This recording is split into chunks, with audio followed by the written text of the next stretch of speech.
Yeah,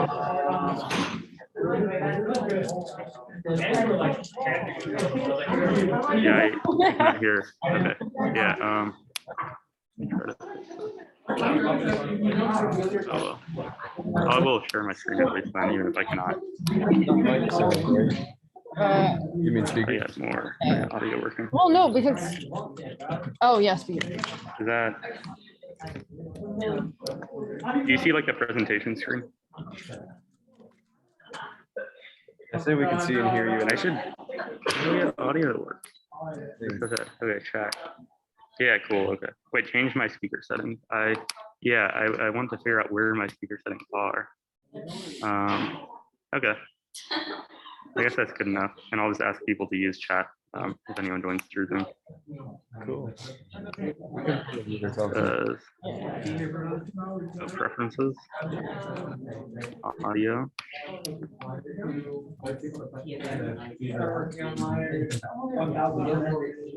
Somewhat more modern. So yeah, the stuff we were doing was ancient. That is true. Okay, cool. Now I can hear you. Oh yeah. yeah. Okay. Apparently the output volume was 0, like within Zoom. Oh wow. I don't know what. Yeah.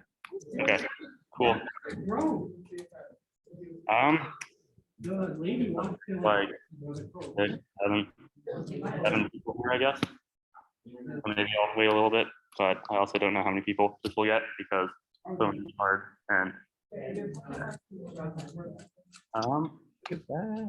That's cool. It's good. 205. So how's everyone doing? How were your weekends? I think I'm brain dead. Oh, how's Purdue going? It's going. It sure is. Yeah, we'll fill you in later, but yeah, having a good time so far. Campus is pretty. A lot of sitting on our laptops. Yeah. I mean, isn't that anything we do? Yeah. Yeah. I don't know that you should be complimenting Purdue, but Yeah. True. you might be excommunicated. GG. You have to see the roast I put on the boiler server. It was so funny. It's so good. Oh man.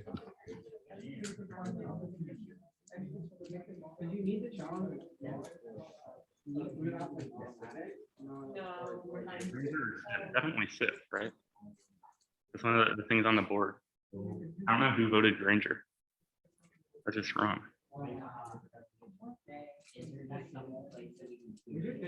Yeah. Maybe I'll just get started, I guess. Yeah, we're gonna mute ourselves then. Okay. Yeah. I will. Do I have permission to start recording, or is it recording right now? It's recording. Okay. That's important. So yeah, I'm going to be talking about more pwn, and this is going. So last Thursday, a couple more people filling in. Yeah, so on Thursday, we talked about binary exploitation, and we looked at like a lot of stack-based stuff, and specifically, we had no stack canary, and in one of the challenges, we had no NX, and we'll learn what like both of those are in this. But here, we're going to be looking at the mitigations that are like added in modern binaries, modern compiled programs, and talking about how that can be like, how those are generally bypassed by attackers today, because binary exploitation is still very much a thing despite all the mitigations that have been added.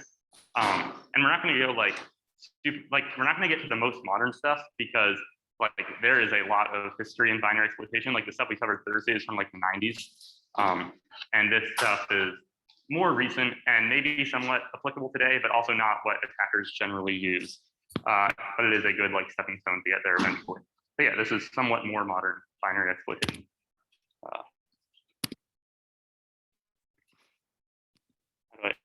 Slide, here we go. So just some announcements from Thomas, I guess. He's saying hello from Purdue. So because they're in Purdue, they're participating in a competition over there. And it seems like they're having a very good time. So hopefully we'll get some fun updates on what's going on there, maybe like Thursday or something, or whenever, or in the Discord. There's going to be a recruiting CTF October 23rd. You should tell all your friends and everyone should be there and it will be very fun. big, I guess big advertisements going out tomorrow. Exciting. And then also there will be a Halloween get together. I guess your families can come too if they want, and you can totally wear costumes. I'm going to be a Farb for Halloween. CD Priggers fan. So modern binary exploitation. I forgot to put the meeting flag on here. I will give you that later. So basically, Thursday we looked at 32-bit binaries. We looked at attacks on the stack with no stack canary, and we looked at a executable stack. So the things that are going to change today is that we're going to be talking about exploiting binaries that are 64-bit, which is kind of the more modern binary format. It just has more memory, because on a 32-bit binary, you can actually only have like 4 gigabytes of memory, because your address space is 32 bits, 2 to the 32, that's like 4 gigabytes. And that is really not enough for a lot of modern applications. So that's why 64-bit is a thing, and a thing that you need. So then, the mitigations we will go over today are ASLR, NX, Stack Canary, and RelRow. And we can see here just a reminder of what the memory looks like in a program. You have your low addresses. You'll have .text, that is your program data. That's the actual instructions as bytes that CPU reads and executes. You have .data, which is data that is just like stored in the program, like constants in your program, like a constant string or something would be stored in the data section. You have BSS, which is like global variables that are like uninitialized at first, and you modify them within the running of the program. They're like start at 0 or whatever. And then finally, you have your heap and your stack. And we're still going to be mostly focusing on stuff that deals with the stack and BSS and text and kind of other sections that aren't the heap. Heap exploitation is this whole other thing in and of itself, and it is kind of the most popular exploitation, like in the wild kind of thing to exploit. But yeah, it's very complicated, and maybe we'll get to it eventually, but not today. So yeah, these are. So we're going to start out looking at ASLR and then also PIE, which is kind of just ASLR, but in a different location, I guess. So this stands for address space layout randomization. And what this means is that, so when you have your program, we saw here in the memory, you have addresses. Each of these gets assigned a numerical address, every byte. And a long time ago, what programs would be, like everything would be loaded at a constant address. So the program would just start at like 0x400000, and that'll be where your program is. But the thing is that makes it easy for attackers, because if we look at this program that we had last week or on Thursday that you exploited, I think this was stack 4, they did not give you the address of give flag. There is a give flag function here I left out because it's long, but it just gives you the flag. And you still have to return to it, and you can check within the binary where give flag is. It's at a constant address, you just return to it. What PIE does is it randomizes the addresses of functions every program load. So every time you run the program, give flag will have a different address, and this program is no longer exploitable through that method. You cannot return directly to give flag. And it's probably not exploitable at all, because the way that you get past ASLR and PIE is by getting a leak of an address. And there are many ways to do this. Generally, a big program will have plenty of leaks if you're trying to exploit it. So for the purpose of this, we're just going to assume that leaks are just like printed out in the program, so we can look at how you would exploit it if you had those leaks, because it's not super interesting how to get leaks a lot of the time. But yeah, so okay. Now, oh yeah, question. So if like before the programs don't have randomized address space, why wouldn't they come? Why wouldn't they, sorry, what? Why wouldn't they come? Like if the programs have similar starting addresses, why wouldn't they come? What is the point of having similar starting addresses? Or, right. wait, sorry, like you said, what would it accomplish? Like, yeah. Why wouldn't they come? Why wouldn't they be constant? Yeah, because if two programs start at a relatively closed address in memory, and they all take up like the space, they may be overlap. So two programs are going to be loaded like separately in memory. They each have their own virtual address space. Oh. Does that make sense? So yeah, like every program starts at the same address when you compile it into like an ELF.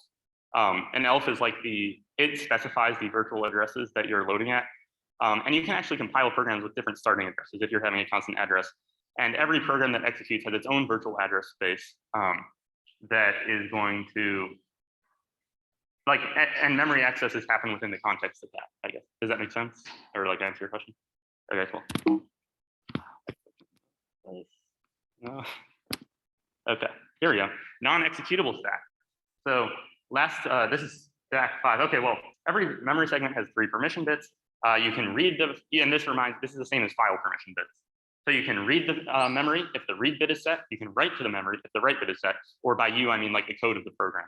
And then you can execute code. You can execute the memory as code. The processor will read it as instructions if the execute bit is set. So then NX just removes the execute permission bit from the stack. And can anyone think of like why this is useful for like defending against attackers? Yeah, so you cannot put shellcode is like a term for, I guess, user input that is interpreted as code. And you definitely could still shellcode. Like there, for example, you could call like mprotect on the stack in order to make it executable, but it does make it much harder. And it means that you cannot just write data to the stack and then jump to it and execute it. And that was a very common exploit primitive or a technique people used in the 90s. And now no one really does it, on the stack at least, because it's hard. And also because the stack addresses are randomized now, you don't really know where to jump to. However, it is still a very, like using shellcode is still a popular exploit primitive if you're exploiting like Google Chrome, for example, because they do allocate RWX pages there. If you're doing some fancy stuff with like WebAssembly and JavaScript, yeah. So if the program itself is reading something from the stack and executing it as shellcode, it can still run. And we can still exploit that. So the program itself can modify the permissions of the stack. So if you have other exploit stuff to call functions, you can like, if you have like an exploit primitive that lets you just call a single function with a number of arguments, that's not necessarily going to get you arbitrary code execution, but it can get like in that single function call, but you could use it to modify the permissions of the stack and then use shellcode there. Yeah, is that, yeah. Oh. So yeah, that's basically like the steps. The user data goes in the stack through your input, because that's like where buffers are often stored. The user data can now be interpreted as code because the execute permission bit is set, and now it can be used as part of a malicious user's exploit, and this prevents that from happening. So how would we bypass NX? So one way I talked about would be if you had another primitive that let you call a function to change the permissions of the stack, but that is like relatively rare, and it's often easier to do other stuff, or how do you even get that primitive, I guess, is another question. But we're gonna look at this. This is, I believe, stack 5. Yeah, we don't have a function to print the flag anymore. So your goal was to input your own code to jump to it. But let's pretend that this actually has NX now. And I actually added a new line. I printf the address of printf, the printf function. So I guess the question here would be, like, where does printf even come from? Does anyone know? Like, what, printf is not in the program, right? Yeah. Yeah, so it is in a shared library called libc that contains a ton of functions, and a lot of these functions are very useful, and it would be very nice if we could call these functions. So there's like the system function, where you can call system and then execute whatever command you want on the system. So like this program's tiny, but it turns out there's this massive other program loaded into memory at an address, a random address. But if you have a leak of one function in it, every other function in it is at a constant offset. So from here, you can just return to any function in libc and get a shell or execute whatever code you want. It's a little more complicated than that. There's another, like, this is called ret to libc, where you return to libc. Then there are ROP chains, which is another way of bypassing this that would not necessarily work for this tiny program if you just wanted to keep using code in this program. But the idea is how to like build up your own code from the existing code. And the idea with a ROP chain is you find gadgets, and these gadgets are pieces of code that look like instruction, etc., and then ret, where it returns. And if you think about like this diagram, so you have a gadget, it will do something, it will perform an operation like pop a value from the stack into a register, in this case EAX, and then it will return. And what return does is return is essentially pop EIP. It pops into your instruction pointer. So it will take your next gadget then, after this goes into EAX, this is the next thing on the stack, and it'll stick that in the instruction pointer, and the code at this address, what the bytes are interpreted as, is pop ECX ret. So it will then do that. It will pop this value into ECX, and then it will returns pop EIP. It takes the next thing on the stack and puts it in your instruction pointer, which happens to be another gadget. And it keeps on doing this. And there are tools to search through a program for like pretty much every instruction that, or set of instructions that follows this pattern and could be useful. And through this, in a large enough program like libc, you can just get like arbitrary code execution through a large enough rough chain. And there you just need like unbounded input, and that's about it. So even then, you don't even have to use like a system function. If there is no libc function that does what you want it to do, you can just construct a rough chain that does exactly what you want it to do. Does that make sense? You don't have questions? Yeah. So it's essentially just making your own code out of existing code in the program. And if it's large enough, you will be able to do whatever you want because there's so much code. Okay, now stack canaries. This is stolen from the presentation last week, but they did not get to the mitigation part. And this is like a good diagram and stuff. So it's just a random value placed between the frame pointer, which is some data that we don't really care about at this point, and the return address. And the idea is that if you have a local variable, and then you start like inputting a ton of stuff, and you want to overwrite the return address, which is our goal, to change the control flow to execute code that is not meant to be executed, you're going to overwrite the stack canary. And so the idea is that before it returns, before the return address is ever used, it will check that the stack canary is what the original value was. And the original value is stored in a register, which you can't modify by overwriting the stack because the register is not the stack. So since the stack canary is random, then you're kind of good, and you're kind of screwed because you cannot, you can't bypass the check. There's really not a good way to bypass this in the general case, unless you have arbitrary read and a stack leak. Yeah, that's. So it almost entirely prevents stack buffer overflow exploitation. There are a couple cases that are very interesting where this isn't true. But nowadays, people don't really use stack buffer overflows. People will use heap buffer overflows where there's no stack canary to mess with your exploitation. People will use after freeze. Generally, people use heap stuff. But then there are also program-specific forms of memory corruption that can be quite useful as well and are exploited in the wild. Actually, first, I'm going to ask if anyone can think of any cases where a stack canary is useful. I guess I kind of said it earlier, or a stack canary can be bypassed. What do you need to do that? Yeah, so if a program is running on your machine, you can just modify the program. I think that generally the program will be a remote thing, and you'll be attacking something on the remote. So the idea would be, what other vulnerabilities would you need in order to bypass the stack canary? Yeah, if you can read the stack canary, yeah, then that lets you in. What do you need to read the stack canary?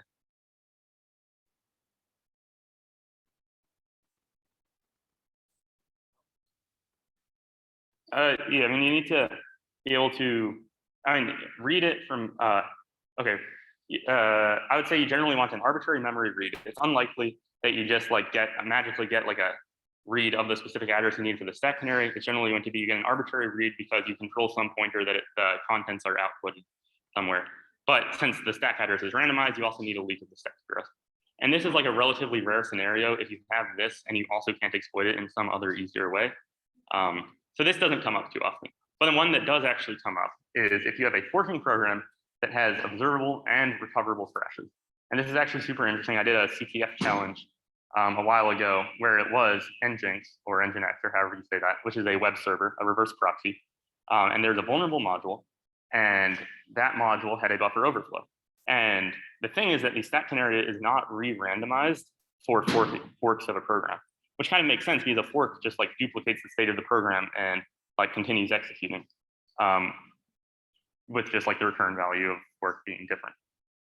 So the stack canary is the exact same, and if you can get a buffer overflow, you can trigger a crash by just being wrong about the canary. And if you are right about the canary, then you don't trigger a crash. And for Nginx, for example, if the connection is closed immediately, you know that it crashed. If the connection resolves with I don't know, some other return code, then you know it's not a crash. And so you can actually brute force the canary byte by byte and bypass the stack canary and exploit a stack buffer overflow. So this is not randomized every time the program. It's not. So it's randomized every time the program is run, but it's not randomized for new function calls. It's always the same throughout the program. It's not randomized when you fork the program. It's not, yeah. It is only randomized at program startup. Yeah.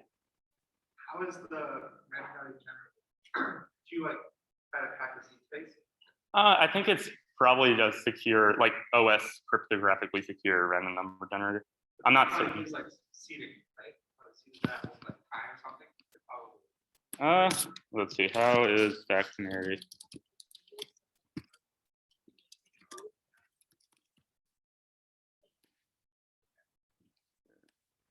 Canary is generated. I mean, it depends on like the libc as well, I guess, because this is something that is just like compiled into the program. It's not like some fancy OS feature like permissions. It is a compiler thing. Okay, I don't know. Googling is too hard. Yeah, it's just, I don't think that like leaking seeds or anything is a feasible attack. I've never seen it. Gotcha. So finally, the last, I guess, mitigation that I'll be talking about is RELRO, which stands for Relocation Read Only. And here we're looking back at shared libraries again, and we're talking about relocation, which is essentially like a program will call like a ton of shared library functions, but it won't necessarily call all of those in like a single task. So it makes sense to be able to resolve those lazily. You can get the address of a shared library address, like a dynamically linked function, if you need to call the function. If you don't need to call the function, it's like wasted time trying to get the address. So the way they do this is with the procedure linkage table and the global offset table, the PLT and the GOT. The PLT is a bunch of code. It's like an executable section of the program. And what it does is it will, so any calls to a shared library function like printf actually calls code in the procedure linkage table in the PLT. And that retrieves the address of the function, like the libc function, printf, for example. And then it will store that address in the global offset table. And then subsequent calls will just pull the address from the global offset table instead of having to go through the dynamic linking. So you only need to pull the address once. However, you also only need to pull it if you actually need to call the function. And this is like how it works by default when you just compile a program. And yeah, here's awesome. Looks like Thomas put in a presentation on GOT that you guys can look at when the slides are uploaded. There's definitely like a lot of understanding, like you can definitely get a deeper understanding of this, and like messing around with it in GDB and looking at it in like the disassembly is very, very useful. Yeah. So this is just like what a relocation is. I guess does everyone kind of understand how GOT and PLT work? You just have the GOT stores function addresses and it's writable is like the part that we care about for exploitation purposes. Overwriting the GOT. So PLT functions, literally all they do, this is an example of a PLT function. It just jumps to keyword pointer. That means this is a double word. And so this is from a 32-bit program. So this is a 4-byte, a word is 2 bytes, double word is 4 bytes. Then it says it's a pointer, so it's going to get the memory at this address. And then it is just this constant address within the program. And if this was PIE, it would have to add a base address and stuff, but that's kind of implementation stuff. The idea is that it's a constant offset from the binary space. And so if we overwrite the data at this address, then every call to puts will actually call our own function. And that is like, that is very good, because then we can like overwrite puts with system and then make it print out /bin/sh, and it thinks it's printing it out. In reality, it's giving us a shell. So this is a pretty cool attack vector. Are we modifying the offset? Are we modifying We're modifying the data at this address. So that's this is a global offset table address. The global offset table, contrary to its name, is not going to be storing offsets once a function is called. I believe that the initial values of the global offset table are also like little pieces of code that I think do care, like are the offsets, maybe. I honestly don't really know how it works. But once it's called once, it's going to be storing a function address that is just called. It's just a function pointer. And we would just be overwriting a function pointer that is stored within the global offset table. So we are modifying the number that not the We're modifying the data that is stored at address 0x804994. Oh. Yeah, because what this is doing is it's calling the function that is at the address that is stored inside the address 0x804994. So it's dereferencing that. Okay. Yeah. Pointers, very fun. So then RELRO has basically 2 levels. Partial railroad is enabled on pretty much everything nowadays.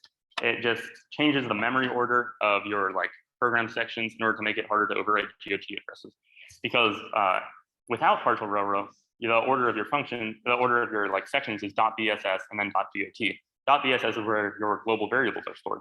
So let's say you had a global buffer and you called gets on that global buffer. Now you have unbounded write past that global buffer memory, and the GOT used to come directly after it. So what people would do is they would just overwrite GOT addresses because someone read too much input into a global buffer, and then they would get arbitrary code execution. And that is not ideal. So partial railroad will just flip the order so that you have .bss coming after GOT, and presumably after .bss. I don't actually know what's after it by default, but it's not something nearly as useful. It could actually just be like the not writable program section.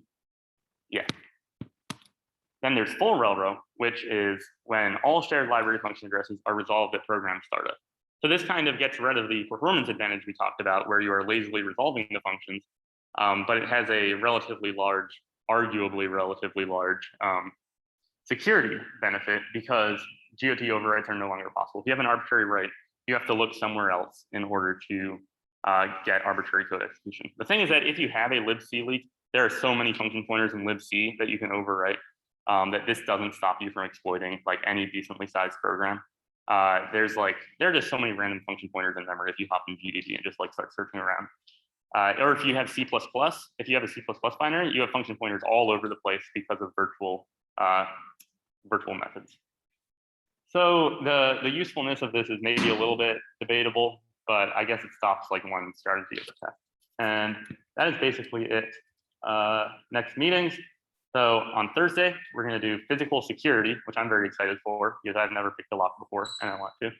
And so you all should come to that. And then on Sunday, we're going to have the big rip, which is Min's awesome blog post and thing he did at his high school, and it is hilarious. If you've not read the blog post, you all should. It's in the Discord, and it is awesome. It's exciting. Yeah. Does anyone have any questions? I guess I went through it kind of fast, but. Oh yes, I do have a meeting flag. Let me grab that. Yeah, sorry.